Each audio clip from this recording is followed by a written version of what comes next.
2025, the year the air itself felt bankrupt. People used to joke about America collapsing. Tents under every freeway, folks sleeping in doorways where security doesn't even bother shooing them away anymore. iPhones supposedly catching fire, Jensen Huang aging 10 years in one earnings call. We watched those clips like a horror movie about a stranger's house, scary but distant.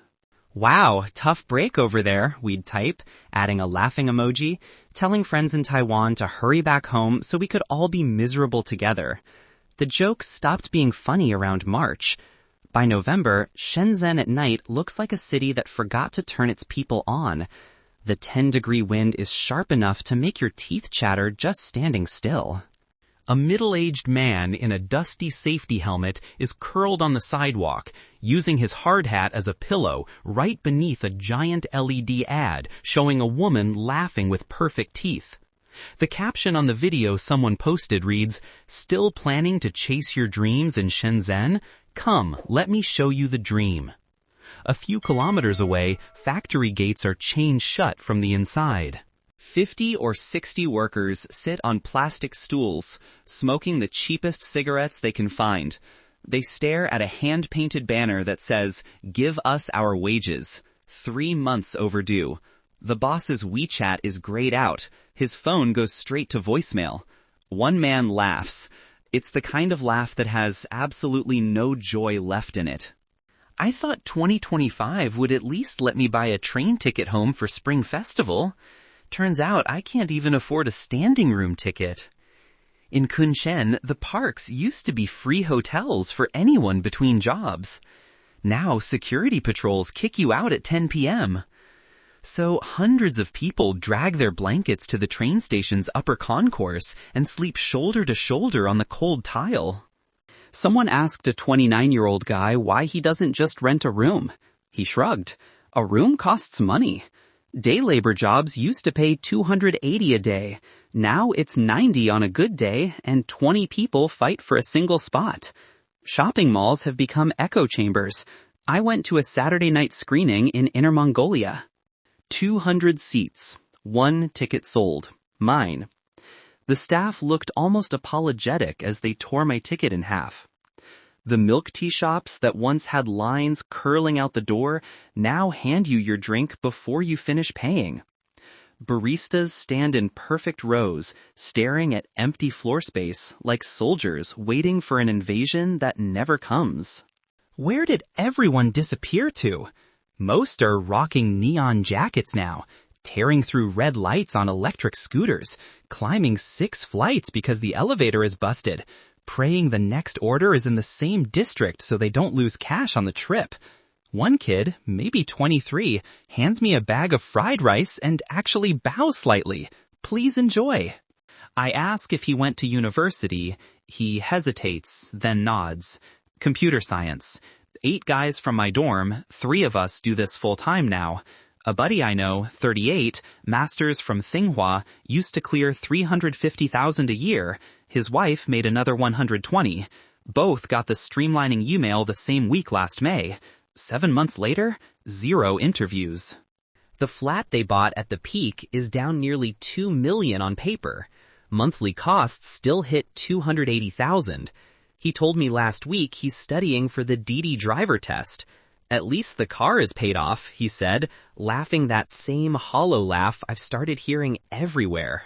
Fruit sellers pack up at 3 p.m. because they've only made 70 or 80 yuan all day. Vegetable markets the size of aircraft hangars hold 50 vendors and just 3 customers. One woman filmed herself walking the market's entire length, stall after stall of unsold bok choy and wilted cilantro. Only the sellers remain, sitting on overturned crates like tired survivors. Cross-border sellers are giving up in real time. A friend showed me the math. A ballpoint pen costing him 2 yuan to make now owes Brazil an extra 180% in random taxes and fees, plus shipping that costs more than the pen itself. In Vietnam, they slapped on a flat 10,000 dong processing fee per package, roughly the full retail price of whatever cheap plastic toy he's trying to move. "I'm not in business anymore," he said. I'm just burning inventory until the cash runs out. Industrial parks that used to throb with life, trucks idling, speakers blasting dazzling folk songs, workers shouting over the noise, have gone silent. By 4 o'clock, the roads are empty. The only sound is the wind whipping discarded plastic bags against chain-link fences. Someone described it as an office building that forgot it's supposed to have people inside the remaining factories. The rules keep getting worse, and folks keep accepting them. 8 hours became 10. Pay stayed flat. 10 became 12. Pay actually dropped. A few spots stopped paying altogether and found nobody dares leave, since leaving means forfeiting everything they're already owed. Labor bureaus have 2-year backlogs. Making a scene gets you a ride in a police van. So everyone keeps their heads down, hoping the next test of the bottom will finally be the one that finds it. The new social scoreboard everyone quotes is half serious, half dead inside. More women than ever weave through traffic on delivery bikes, ponytails sticking out from oversized helmets, some with toddlers strapped to their chests because daycare is a luxury that died back in 2024. Everyone orders the 3 yuan special mystery meat bowl because it's the only option keeping you under the 10 yuan daily food budget. Nobody asks what the meat is anymore. The algorithm already knows you can't afford to care. Having 3 sons used to be a retirement plan. Now it's a horror story. 3 grown men eating at the same table with 0 incomes between them. Nobody buys apartments, they rent by the bunk bed. 8 strangers in a 60 square meter flat is the new normal in Shenzhen. The landlord sleeps in the living room, yet still makes more in a month than any tenant. Weddings have been replaced by single certification parties. People post proud selfies holding their household registration booklet open to the marital status page. Single, never married. Likely staying that way. Saved another 200,000 yuan. Family WeChat groups used to be full of red envelope fights. Now the only messages are, anyone know a cheap hospital? And my kid's school wants 8,000 for the spring trip. Should I just pull him out? Cheating isn't even drama anymore. When both people are too exhausted to argue and rent is due, an open relationship is just another cost-saving measure. By December, the phrase lying flat feels like a 5-star hotel. Most folks have moved on to lying rot. They don't even refresh the job boards anymore. They just stare at the ceiling, calculating how many months their savings will last on 1 meal a day. The property crisis finally metastasized into something nobody really had a name for. Entire ghost districts, built in 2021 with dancing fountains and marble lobbies, now stand dark. Not a single light. Developers vanished. Banks foreclosed. The local government slapped a fence around them, calling it temporary restricted access. Inside, wild dogs roam underground parking garages, while squatters light fires in show unit kitchens. Someone filmed a drone flight through one of these places at night. Row after row of 35-story tombs, black windows reflecting moonlight like dead eyes. Mortgage boycotts spread from city to city until banks quietly stopped sending threatening letters. They simply ran out of staff to send them. In August, a viral photo showed a bank branch in Junga with a handwritten sign on the door. Foreclosure department closed until further notice. Everyone laid off. Hospitals started turning away non-emergency patients who couldn't pay cash up front. A woman in Wuhan live-streamed herself kneeling in the lobby, clutching her 6-year-old's leukemia test results, begging the receptionist to at least let the kid finish the current round of chemo.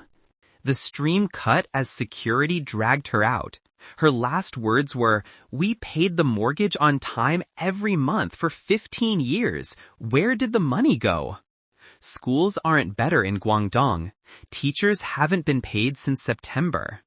Some keep showing up out of habit, others just ghosted. Parents formed WeChat groups to take turns teaching math and Chinese in abandoned shopping mall play areas. The blackboard is a rolled-down projector screen. The desks are plastic stools stolen from hot pot restaurants. One mother told the camera, "At least here, nobody asks for involuntary sponsorship fees." Even the censorship machine started coughing. Moderators who used to delete sensitive posts in seconds now leave them up for hours because half the censors got laid off too, and the rest are busy applying for delivery jobs. Christmas 2025 was the quietest in memory. No lights, no music, no crowded markets. A few die-hard Taobao sellers tried selling depression gift boxes. Instant noodles, a roll of toilet paper, and a printed meme saying, "Congratulations on surviving another year." They sold out in 6 minutes. Before we wrap up, I want to hear from you. If you agree with the concerns raised here, comment 1. If you disagree or see things differently, comment 2.